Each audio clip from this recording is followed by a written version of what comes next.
Welcome to the Aliveness Project. where we help you discover what God says is true about you so that you can become fully alive. You bet. So, in the last few days, we've been talking a little bit more about that place where I think you've been talking about it like with the guys you've been talking to, right? Where there's that juxtaposition of, I feel like I'm behind. Yeah. That's a really common thing when I talk to guys. I hear that a lot. And it's like this, I don't know if like almost like a control thing in a Mm. sense, like, okay, give me the list. What do I got to do?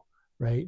And, like for me, lots of times when I'm feeling that way, I want to start doing something clean or, do a project or take something off the list, make a list and yeah, We're good like that, right? yeah, Like as human beings, because that's a way that we check out, right? So when we consider we're always in a place of either connection or protection, yeah, always. We can't be in both at the same time.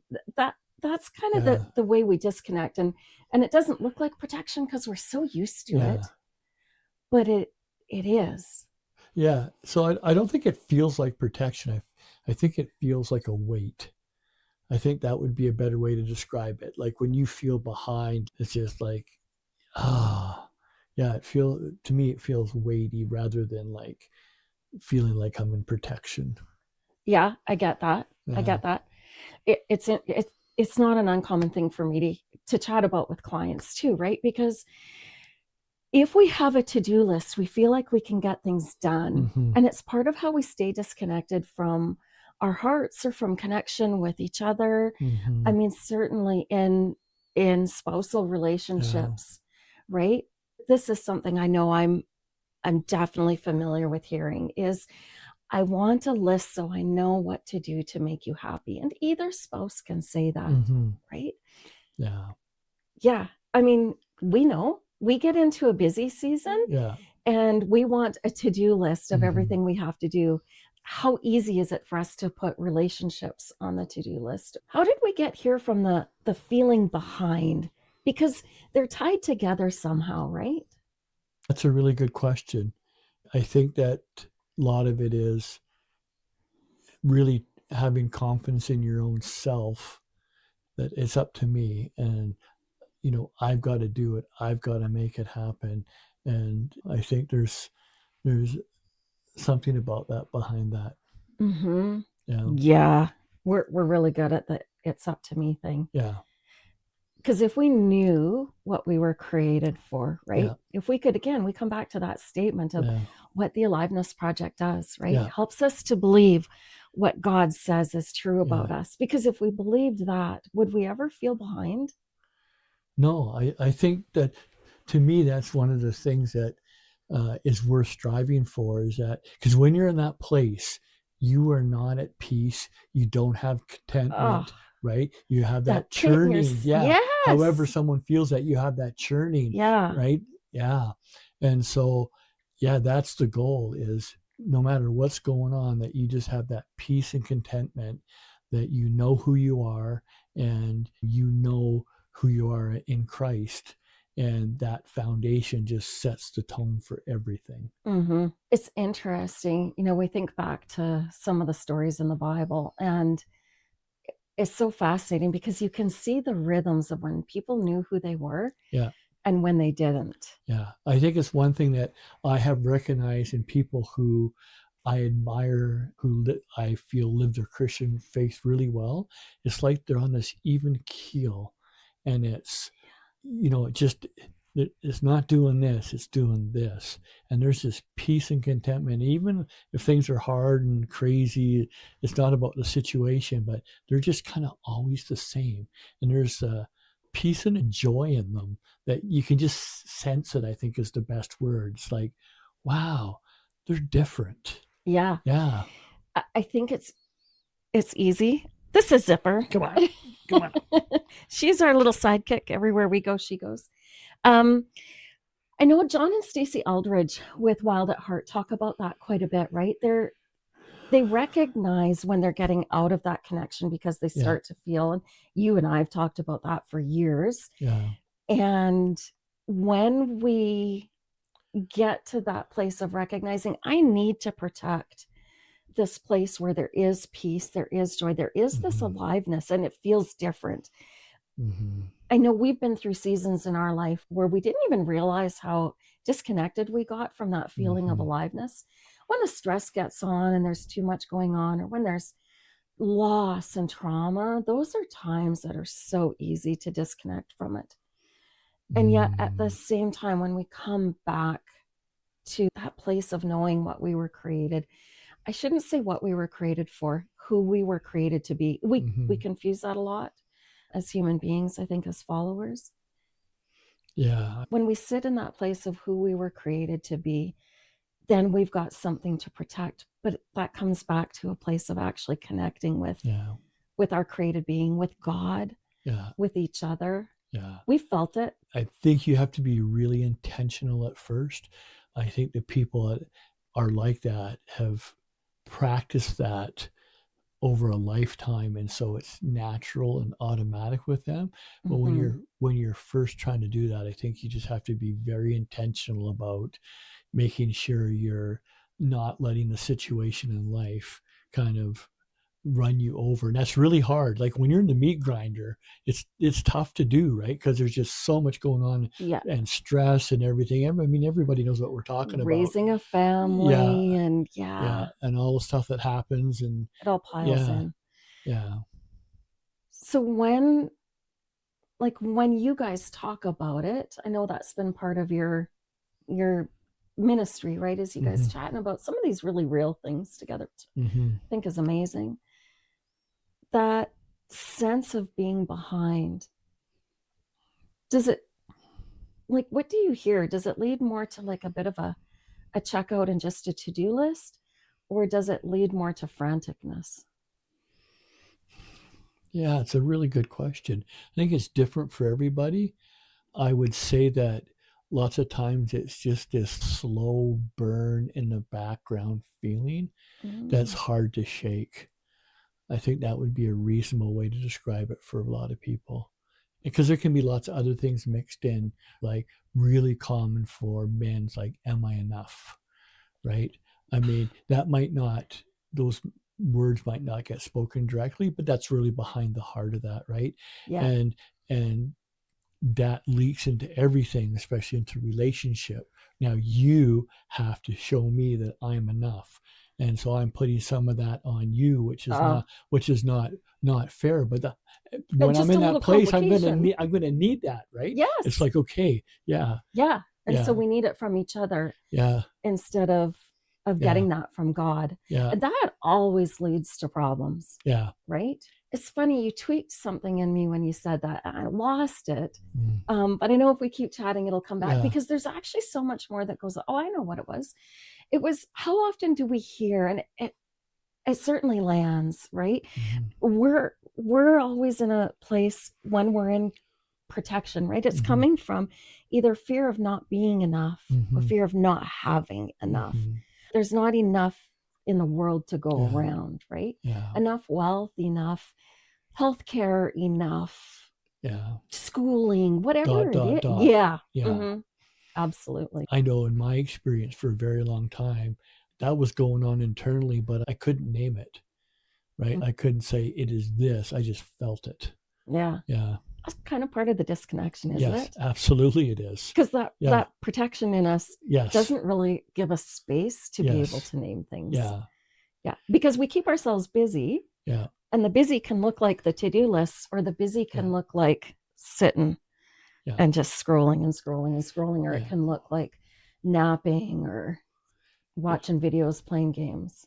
And that protection mode really puts you sideways because you don't see things how they are. Somebody says something and now you're offended and it wasn't even about you, right? But Yeah. you took it that way. And so you start to really get cross-threaded and get sideways on things Mm-hmm. because of that protection. Yeah, it's I think everybody's been there. Yeah. I don't think so. There was one. Yeah, In that's all true. time, there There has was been one one. who escapes Yeah. that. And I'd love to know all the Yeah. secrets of Yeah. how he did it. And of course, it is because he says, I am in the Father and the Father's in me, Yeah. right? I only do what I see the Father doing. Yeah. I wish I could say I only do what I see the Father doing. I think the kids would definitely like that. I know you would. Isn't that our ultimate goal, Yeah. right? Yeah. Are we becoming more and more Yeah. like Christ? And Yes. are we, this idea just came to mind. How often, um, man, over years, how often in the church and in Bible studies and the things that we would say, I don't know that actually, I would probably say it probably wasn't a teaching from the pulpit, but slay yourself, right? Yeah. Slay these parts of yourself, the flesh parts of Yeah. yourself. And what I see is that often leads to so much shame, Yeah. so much hatred is too strong a word, though for some people it fits, Yeah. but such a general disliking of ourselves. Yeah. And wow, there's no bigger disconnection within than disliking ourselves. We want to be more like Christ, but how can we connect with Christ at a level we can't even connect with ourselves? Yeah. That's exactly true. And I think peace and contentment are really good indicators of how that connection is going within yourself and with the Father. That I would say that as a reasonable litmus test for ourselves to go, how am I doing? Right. Mm-hmm. And when that ragey anger comes up for things I remember that with Costco. You forgot the receipt, and I was so mad inside. I'm like, I asked you before we left, and then I started thinking, wow, this is not such a big deal. So what's inside of that? And I think that's the hard part is really digging in to find out where's that lack of peace and contentment, where's that coming from, and taking that to the healer and saying, here's this part of me that needs healing. Because my experience has been, and maybe others will disagree with me, but when you use just strictly discipline, your old nature just goes and hides Heck and yeah. just coming back. And that's been Yeah. my experience, where I think when you face it and take it to God and say, I need this healing, that's all part of that abundant life. So, you know, the big question now, right? How do we take that to God? Yes. There are so many concepts that are so nebulous. They're spoken, no, they're referred to, but not always spoken about deep enough. And this is part of what we've learned over the years is things like asking God, what lie am I believing? Mm-hmm. What what do you say? Not just what is true about me, because Mm-hmm. we can try to listen to what the world says, but God, what do you say is true about Yeah. me? Right? What do you want me to know about this situation or this hurt or this fear? Yeah. What do you want me to know about it? There's also one, I first experienced it, well into my 30s. And it was actually at a ladies' evening. And one of the women suggested to another woman who was just Mm-hmm. sharing a little bit about a difficult season she'd been in. And the encouragement was, when you look back at that moment, I think like it had been recent, a week or two prior, where do you see Jesus? Mm. And that was the first time I ever experienced Yeah. anything like that. Yeah. That was a game changer for me. Yeah. And I know it's something I do with people lots, Yeah. and I do myself too, because Mm. this side of heaven, I don't think we ever reach a place. Yeah. You know, we listen to and watch John Ortberg and John Eldridge, and we listen to so many great teachers, Mm-hmm. and they all will say the same thing. I'm not perfect. Like I don't have this nailed all Yeah. the time. Yeah. Stuff still comes up in our marriages, Yeah. comes up in our families, comes up in standing in line Yeah. at the store. Yeah. The easy one to recognize is when it's anger, anxiety. Mm-hmm. The harder one to recognize is that shutdown Yeah. response, right? Yeah. Where we abdicate Yeah. the choices and decisions in our lives, Yeah. the living of our lives, the actual life in our lives We Yeah. abdicate it to whatever comes at us. And Yeah. that's part of what trauma and stress has done. And really, I don't think it's just me. It's been so much worse since COVID hit. Like a whole bunch happened about the same time. Yeah. I'm not trying to relate everything to COVID, No. but But the world is speeding up. yeah, a lot changed in Yes. that 1 year. Yeah. And I think that the first really primal thing that needs to be really practiced is learning to hear from God and all the different ways he speaks. I read once somebody said, if you ever want to pack out a church, just put on a thing on hearing from God and people will come, because Yes. that's kind of a big one.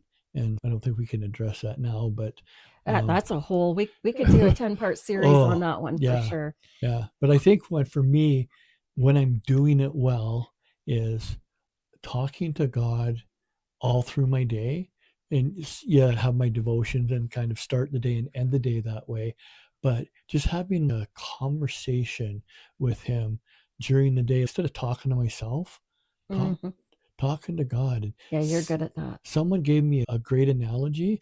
It's like pretend God is sitting beside you in the car and is your best friend, and also remember that I guess there's a picture in space where there are so many stars that if you counted in one per second, it would take like 1,000 years. And Wow. he's got them all named. And so to just kind of marry those two things together is kind of a really good mix. And that always stuck with me. I thought that was always a good way to approach that. I say that, but it's hard to do. But when I'm doing things well, that's what I'm doing. Yeah. And I notice a difference in my soul with the peace and the contentment and Yeah. that.